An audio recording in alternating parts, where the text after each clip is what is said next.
जी हां, समंदर में चीन को घेरने के लिए और चीन के खिलाफ रणनीति बनाने के लिए 51 देश तैयार हैं समंदर पर लड़ाई लड़ने के लिए।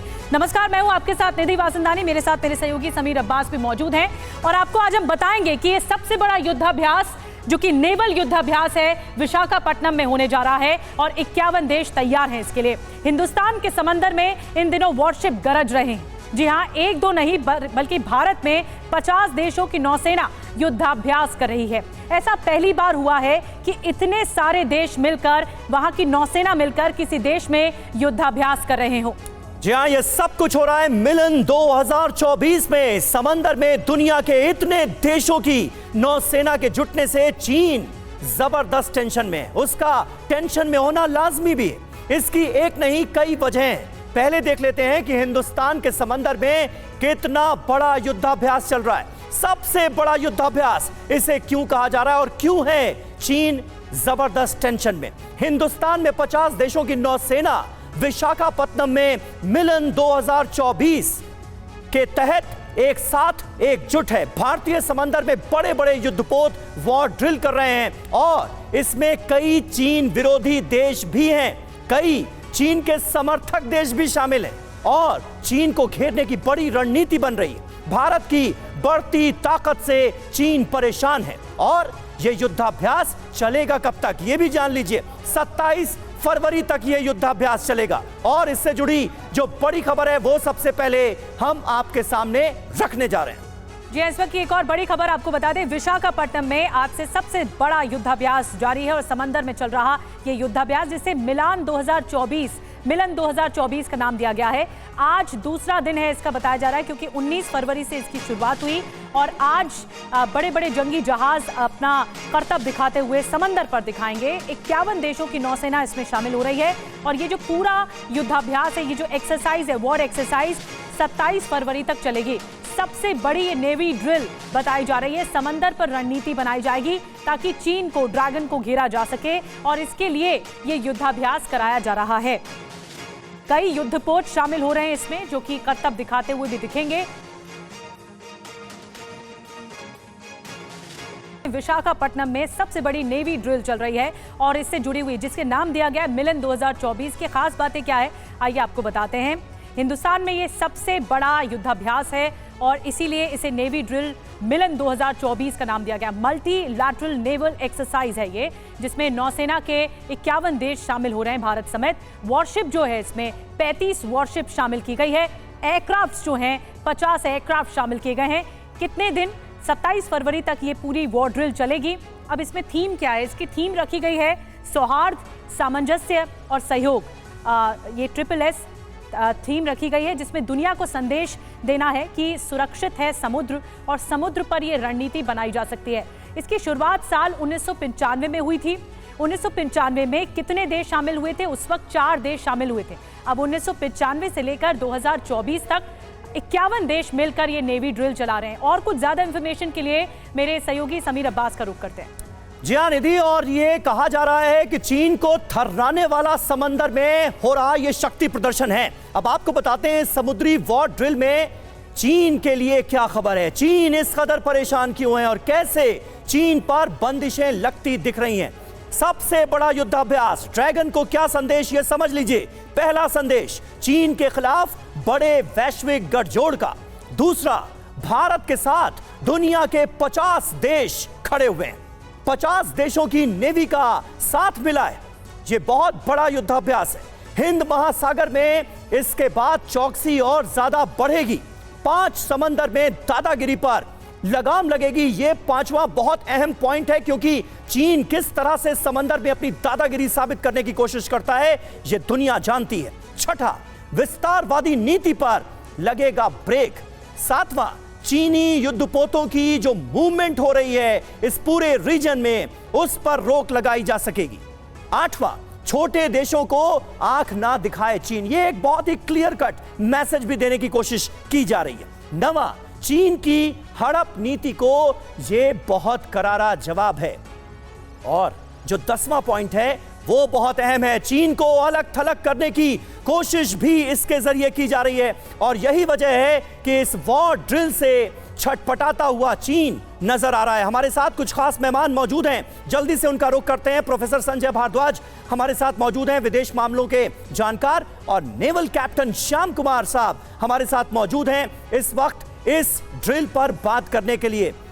सबसे पहले अंजू निर्वाण के पास लेकिन हम आपको लिए चलेंगे, जो लगातार इस ड्रिल पर अपनी नजर बनाई हुई हैं और हर एक्सक्लूसिव खबर हम तक पहुंचा रही हैं। अंजू, सबसे पहले विशाखापट्टनम से क्या डिटेल्स आप देना चाहेंगी, उसके बाद हम अपनी चर्चा की शुरुआत करेंगे।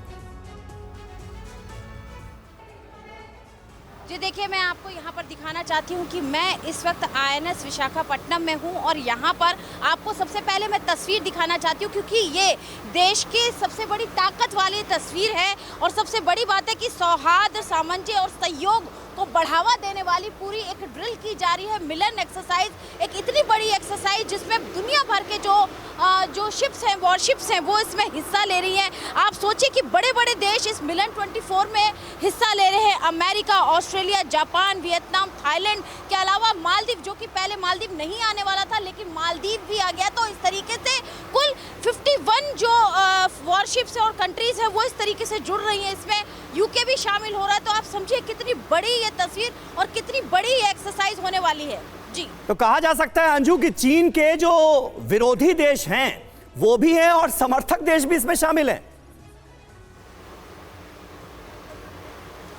जी बिल्कुल, आप बिल्कुल सही कह रहे हैं कि इस जो एक्सरसाइज हो रही है, मिलन एक्सरसाइज, जो कि खास तौर से बे ऑफ बंगाल में हो रही है, उसमें ऐसी कंट्रीज भी शामिल है जो भारत की बिल्कुल सहयोगी कंट्रीज है, लेकिन कुछ ऐसी कंट्रीज जिनका की झुकाव अब चाइना की ओर हो रहा है, जैसे कि मालदीव्स की अगर बात करें तो पहले मालदीव्स इस एक्सरसाइज में शामिल नहीं हो रहा था, लेकिन अब उनकी भी वॉरशिप इसमें शामिल हो रही है। तो इस तरीके से पहले मैं आपको एक बार यहाँ की तस्वीर एक बार दिखाना चाहूंगी। अपने कैमरा पर्सन विजय मंगई से कहूंगी दिखाइए। देखिए, हमारे सामने जो वॉरशिप खड़ी हुई है इस वक्त, ये वॉरशिप जो है ये INS मुंबई है, जो कि खास तौर से इसको मुंबई शहर के नाम पे ही इसको दिया गया है और मझगांव शिपयार्ड ने इसे डिजाइन किया था। इसके अलावा अगर हम आगे की तस्वीर आपको दिखाएं तो धीरे धीरे जो शिप्स हैं, तमाम तरह की जो शिप्स हैं वो धीरे धीरे यहाँ पर आ रही हैं। तो एक्सरसाइज का असली जो चेहरा है या एक्सरसाइज की असली जो तस्वीर है वो थोड़े समय बाद दिखाई देगी। लेकिन बिल्कुल, तभी हम वापस भी लौटेंगे आपके पास। अंजू, बड़ी तस्वीर आप दिखा पाएंगे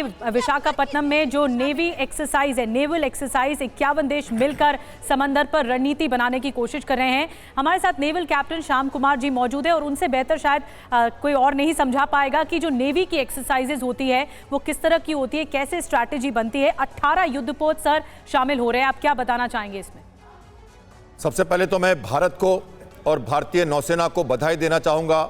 एक कॉमन प्लेटफॉर्म विश्व स्तर पर जो उन्होंने दिया है नौसेना को और नौसेना के सहयोगी देश जो है हमारे, उनको देखिए, नेवी जो है वो एक इंस्ट्रूमेंट ऑफ डिप्लोमेसी का काम करती है। सामरिक शक्ति के साथ साथ समुद्री सीमाओं की रक्षा उनका मैंडेट है और उस हिसाब से आज के इस माहौल में जब हम रेड सी, हम इंडो पैसिफिक की सिनेरियो, हम दूसरे जगह वॉर देख रहे हैं, हम इजराइल और यूक्रेन को देख रहे हैं, उस स्थिति में एकजुट होकर इस स्थिति पे एक कॉमन प्लेटफॉर्म में 51 कंट्री को जोड़ना एक बहुत बड़ी बात है और विश्व स्तर पर भारत का कदम बहुत ही ऊंचा और एक बहुत ही स्तर बड़ा दिखता है। 51 कंट्रीज, 58 इनवाइट्स के साथ 51 कंट्रीज मौजूद हैं वहां पे। 18 से ज्यादा वॉरशिप्स और एक LRMR जो long range maritime petrol aircraft है वो भी मौजूद है। भारत के दोनों एयरक्राफ्ट कैरियर और इंडिया की मैरीटाइम कैपेबिलिटी पूरी तरह से डिस्प्ले पे है, जो पूरी देश और दुनिया इसको देखेगी। तो एक हार्बर फेज और सी फेज के रूप में एक बहुत बड़ा कोलैबोरेशन, कोऑपरेशन और एक कॉमरेडरी डेवलप होने वाली है, जो एक नया स्टैंडर्ड ऑपरेटिंग प्रोसीजर्स के साथ अपनी एडवर्सरीज के अगेंस्ट। सही बात है, बिल्कुल। और चीन के खिलाफ जब 51 देश एक साथ आकर एक बड़ा मैसेज देते हैं तो आने वाले वक्त में चीन की कारगुजारियों पर लगाम लगाने की भी, प्रोफेसर संजय भारद्वाज, इसे एक कोशिश माना जा सकता है क्या? और इस एक्सरसाइज के जरिए दरअसल चीन की विस्तारवादी नीतियों को भी एक बड़ा मैसेज देने की कोशिश की गई, मानते हैं?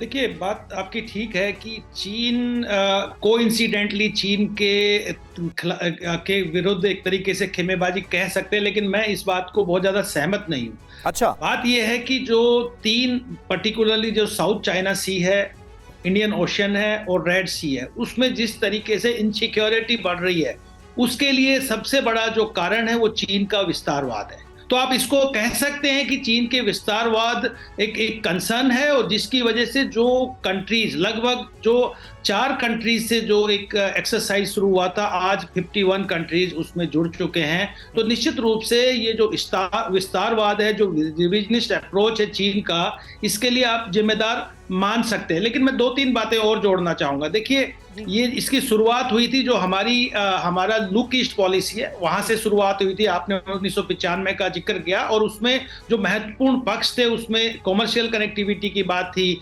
कल्चरल कनेक्टिविटी की बात थी, और कॉपरेशन की बात थी। और भारत निश्चित रूप से चाहता है, क्योंकि जो बे ऑफ बंगाल क्षेत्र है वो एक तरीके से चीन उसमें दखलंदाजी करना चाहता था। म्यांमार में उन्होंने पोर्ट डेवलप कर दिया, आप श्रीलंका में उन्होंने पोर्ट डेवलप कर लिया, बांग्लादेश में भी वो कोशिश कर रहे थे। तो वो क्या है कि इंडियन ओशियन को डोमिनेट करना चाहते हैं, और कहते हैं कि जो इंडियन ओशियन को डोमिनेट करता है वो वर्ल्ड को डोमिनेट करता है। और इसलिए मुझे लगता है कि दुनिया के जो छोटे और बड़े देश एक साथ आए हैं कि ऐसा नहीं हो सकता, क्योंकि चीन पे विश्वास किसी का नहीं है। ठीक है, ये बड़ी बात आपने कही कि चीन पर विश्वास किसी का नहीं है, लेकिन इसी घेरेबंदी के लिए कि चीन पर दबाव बनाया जा सके और उसके डोमिनेशन को कम किया जा सके, इसीलिए ये वॉर ड्रिल आ रही है।